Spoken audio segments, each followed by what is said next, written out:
mas nunca vou parecer com a Alessandra Negrini. A mulher tem 50 anos, parece que tem 25. Eu, 11 a menos que ela, parece uma véia coroca. Eu pareço a Cuca do... Você tem que ficar para amarelo? Mas, do que você tem tanto medo? Eu quero respostas. Há certas coisas no mundo que não foram feitas para serem encontradas, Fábio.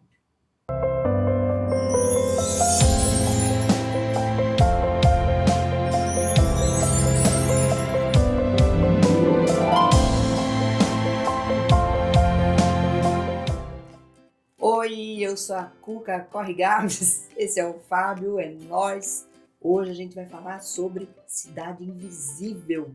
Assistiu essa série brasileira da Netflix? Eu não sei você, mas eu, quando vejo uma série nacional, uma coisa nacional, eu tenho um certo preconceito. Eu confesso que eu também tenho. Então a gente estava vendo lá, visitando o mural da Netflix e falou, e essa aí, o pessoal tá falando. Inclusive, né, já mais de 50 países estão assistindo essa série. Top 10 em mais 50 países. E que então a gente tinha que ver o que estava acontecendo, mas ficou meio com o pé atrás, né? Mas acabou que surpreendeu a gente positivamente, né? Uma ótima série, bons efeitos especiais, atores, alguns ótimos atores, alguns mais ou menos, mas que acabam não comprometendo a série. Fotografia, ambientação, a história. A história meio clichê, mas necessária. Mas também, né? Olhando quem fez a série, os diretores e tal, não dava para esperar muito menos, né? Carlos Saldanha, né, dirigida por ele. Ele já trabalhava mais na área de animação, como Era do Gelo, Touro Ferdinando. Então, ele mudar, ele falou que já tinha essa ideia na cabeça já fazia um tempo. Então, foi, assim, impressionante. A história é desenvolvida pelos roteiristas Rafael Dracon e Carolina Munhoz. E eles têm obras que são best-sellers. Bom, a história se passa no Rio de Janeiro, na nossa época, época atual. Então eles quiseram trazer as lendas, os mitos do folclore e adaptar para a nossa época, para a cidade do Rio de Janeiro. Então nós temos os personagens, temos o Saci. O Saci, ele é aquele malandro que fica na rua tentando conseguir comida, mora num assentamento.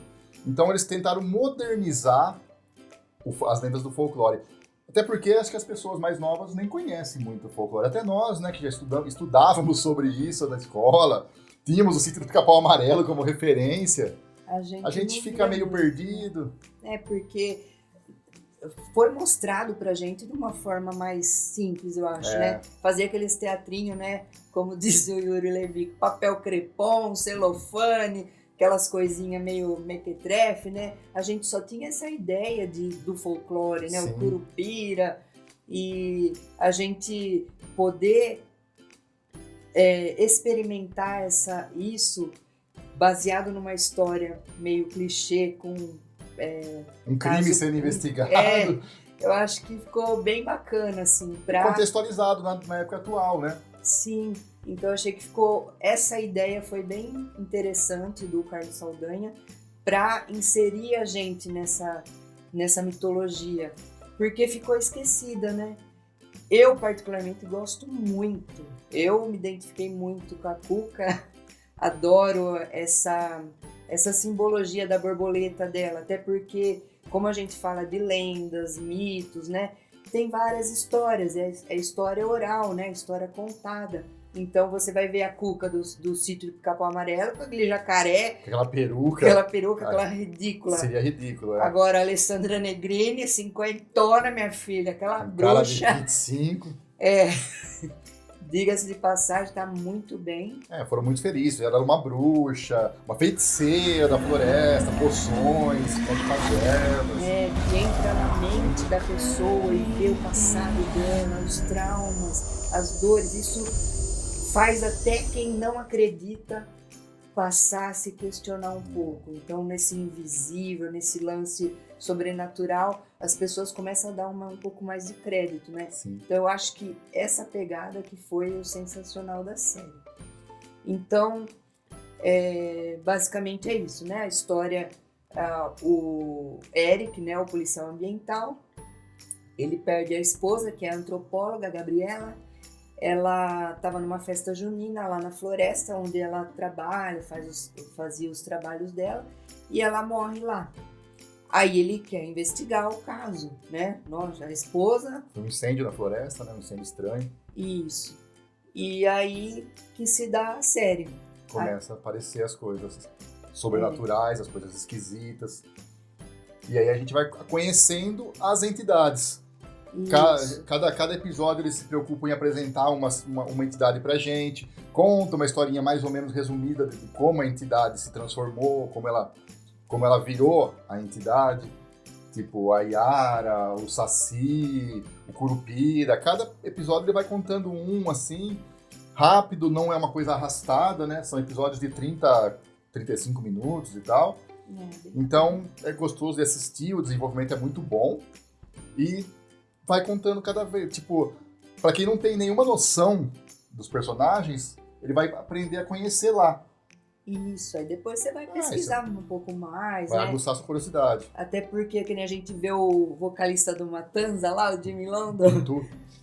que é o Tutu, a gente pensava que era o Boitatá, que na verdade tem a lenda do Tutu. Tutu Marambá, né? Tutu Marambá. Então aí você vai pesquisando, você vai, nossa, que legal, olha isso eu não sabia do folclore. Então a gente vai enriquecendo também a nossa história, a nossa cultura, que ficou esquecida. E que chance maravilhosa, que oportunidade do Brasil tá sendo visto em dezenas de países. Isso é maravilhoso para nós, né? Nosso povo que é tão sofrido, né? O único problema do folclore nosso é que acho que tipo, ele muda de acordo com região, de região para região. Algum personagem muda um pouco e tal. Então, eles escolheram alguma história, alguma característica deles e decidiram fazer desse jeito. Então, não cabe a gente questionar, mas tal personagem não é assim, tal personagem não é assim. A gente não sabe, pode ser, pode não ser, são lendas regionais, né? O Corpo Seco lá eu não conhecia também. Também nunca tinha ouvido falar. Aí a gente pesquisa, tem em vários lugares, cada um tem uma história. O Saci tem vários tipos de lendas, né? Sim, sim. Então é basicamente uma história que eles colocam e expande essa visão.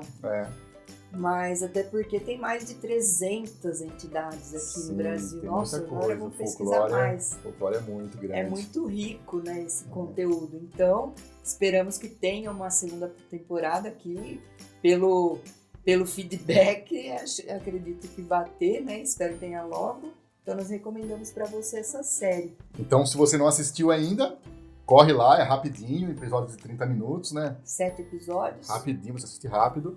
Não vai se arrepender, porque é bem legal. Ele une bastante o mágico com o real. As séries americanas fazem muito isso. No nosso não fazia ainda, né? Tava faltando fazer. Essa série conseguiu fazer isso magistralmente.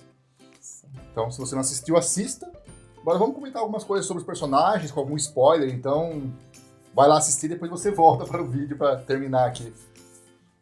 O personagem que eu mais gostei foi a Cuca. Até porque eu me identifico muito com ela. A borboleta, por exemplo, tem essa simbologia de encerramento de ciclos, né?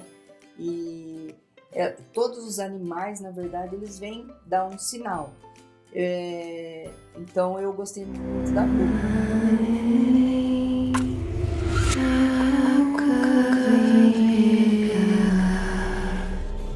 Eu acho sensacional o Curupira. O Curupira foi demais. O ator muito bom, né? O Fábio Lago, ele foi muito bem. Nossa, a transformação dele, eu achei assim... Ele correndo e gritando no meio da floresta. Nossa, tô arrepiada agora já, imaginar. Foi bem legal. Então, na verdade, o que eu queria falar mesmo assim, nem é com spoilers, né?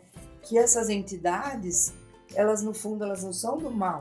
Então assim, você começa não gostando da Cuca, por exemplo, ela é uma personagem sombria, parece maquiavélica, mas ela tá querendo proteger os que são iguais a ela. E então, eles, na verdade, a própria Alessandra Negrini falou que não são pessoas, mas com dramas pessoais. Ou seja, as figuras não são humanas, mas os dramas são humanos. Então você vê a história como a entidade era antes, né, como pessoa, estava à beira da morte e foi salva. Então existe algo de bom, até mesmo nesses seres submersos aí das profundezas mesmo. Porque cada um tem sua função, né? Cada um exerce sua função. O Curupira, por exemplo, ele tá lá no assentamento, lá isolado de todo mundo, porque ele tá com muita raiva. A esposa, a filha morreram. E qual que é a função do Curupira? Ele protege as matas. Então, se você faz algo de ruim para a natureza, que é uma extensão de você mesmo, então ele se revolta, ele quer tirar ele vai te ser caçar. justo, entendeu? Ele quer olho por olho, dente por dente mesmo. Ele vai devolver na mesma moeda. Então ele não é um ser do mal, nenhum deles são, né? Cada um tem a sua história, né? Cada um tem a sua sina, no caso, né? E o seu motivo. E o seu motivo. A Yara mesmo, ela leva os homens, ela é uma amaldiçoada, Ela foi morta pelo marido, então ela leva os homens para as profundezas, porque para ela todos os homens são maus. Mas ela tem o motivo. Ela tem o motivo dela, infelizmente, né? Mas são as lendas, né? A gente acaba se interessando, né? Acaba pesquisando mais. Porque a nossa cultura, nós, né? Não falo dos outros, nós mesmos, a gente não dá muito valor para nossa cultura. A gente sempre prefere a cultura de fora. A gente sabe mais da cultura dos outros do que da nossa, né? Até porque a gente tá tão acostumado, que falou no início do vídeo, né? Quando fala que é brasileiro, a gente fica meio com o pé atrás, fica receoso em assistir. Será que é bom mesmo? Porque a gente parece que não tem aquele potencial. Sim. E vimos agora que temos, e temos muita coisa boa pra mostrar. E a série não termina, né? Tipo, dá muito gancho pra continuar. E espero que continue, que foi muito bom. E que mantenha o mesmo padrão, né? Que mantenha o mesmo nível. Dá até pra melhorar, eu acho, né? Sim, já foi muito boa. O único acho que, problema que eu vejo, como eles contaram uma história tipo, muito resumida de cada personagem, pra quem não entende nada, por exemplo, você vai pra um americano assistindo lá, o cara pega o gorro do Saci lá, que no caso é uma bandana agora. Ele fica submisso ao cara, mas a gente sabe disso, né? A gente sabe que se a gente pegar o gorro do Saci, ele tem que obedecer a gente, mas quem é de fora não sabe. Então, por eles resumirem muito, eles podiam ter se preocupado com alguns detalhes importantes, porque pegaram o gorro do Saci 2 vezes, ou 3 vezes. Acho que é 3. E quem tá de fora não entendeu nada que aconteceu. Pegou a bandana dele e acabou. Então, isso poderia ter sido explicado. Não demoraria 1 minuto para explicar, mas... É verdade. Acho que faltou um detalhezinho desse, porque pra gente, a gente sabe. A maioria dos brasileiros sabe. Mas quem é de fora acaba ficando meio perdido, né? Ou eles não esperavam que ia fazer tanto sucesso assim também, né? Vai saber. Mas assim, de vira-lata, né? Pode explicar na segunda temporada, de repente, né? Sim. E uma coisa que veio assim agora, que a gente tava conversando, a Gabriela, quando ela morreu, ela tava com o olho branco. Que entidade ela poderia ser? Será que ela morreu mesmo? Porque teoricamente o corpo seco que voltou pra matar todo mundo, ele queria vingança contra as entidades. E se matou ela, poderia ser uma entidade. Eu tô até falando com a Gabriela, eu até achei que ela pudesse ser a Caipora. Porque a Caipora é uma puta de uma entidade forte. Ela tem a mesma função do Curupira. E ela não apareceu, estranhamente não apareceu. Será que ela era Caipora? O jeitinho dela, com a cabeça de cortar. O Cisso lá, o senhorzinho, será que ele é um deles também? Será também que é? O Eric pergunta, né? Se é um deles, ele não responde nada, ele só olha bem assim. Então a gente espera mais personagens. Quem que vai virar o Eric, que ele morreu no final? Temos a Mula Sem Cabeça. O Boitatá, que a gente falou aqui. Lobisomem. Que apesar de ser bastante de outros lugares, temos a lenda do lobisomem aqui também. Sim. Bicho-papão. Que fala que o Tutumarabá é um dos primos do bicho-papão, né? Eu li isso em algum lugar também. Tem muita coisa pra explorar. Então a gente espera coisa boa vindo ainda. Sim. Uma outra coisa que eu também estava questionando, que eu vi também, não sei, é a transformação das entidades. sei se vocês separaram, sempre que as entidades se transformam, tipo a Cuca, quando ela perde o bebê lá, ela fica no meio do mato, assim, ela vai se transformar, tá lá a luz azul, uma lua azul. O Saci foi a mesma coisa, sempre à noite, sempre aquela lua azul iluminando. Será que a lua tem alguma coisa a ver? Será que é uma entidade também que tá ali? Em outras seitas, né, religiões, assim, crenças, tem deuses com... Não, no folclore nosso tem também uma entidade que é da lua. Eu não lembro o nome agora, mas tem, tipo uma das primeiras entidades também. Que pode ser a menininha Luna. A Luna, olha, pode ser sim. Então, estamos aguardando ansiosamente. Eu não lembro o nome dessa personagem. Eu vou até colocar no vídeo aqui o nome dessa entidade da lua aí. E também, só para finalizar, que veio agora na cabeça, a questão do poder, né, das terras. A construtora lá quer dar um valor a mais, porque eles querem dominar o negócio lá. Eles querem fazer... É o custo do progresso, né? Então dá para refletir sobre essas questões. Sim. E também o lance do perdão, da família, né? Você vê o moço lá, eu esqueci o nome, o filho do Cício, que ele trabalha na construtora, ele tá querendo convencer todo mundo a vender as casas. Foi seduzido pelo dinheiro, né? E aí depois ele se arrependeu, pediu perdão pro pai. Então aí você vê, você fala, cara, ainda tem jeito, temos esperança. Nunca é tarde demais, né? Nunca é tarde demais para você se reconciliar.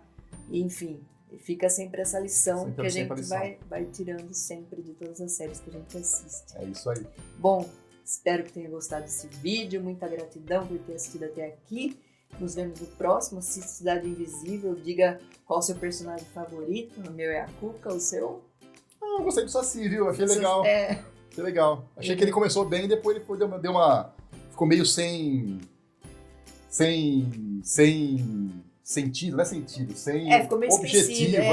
Aí quando ele veio pra salvar o Curupira lá, foi muito legal. Né? Achei, não sei se mataram, se ele morreu mesmo. Porque o tornado levou ele embora, né? Não sei se deu tempo dele morrer. Mas tomara que não, porque achei legal o personagem. E explorar mais o Curupira, porque foi sensacional. Sim, sim. Nos vemos no próximo e é nóis!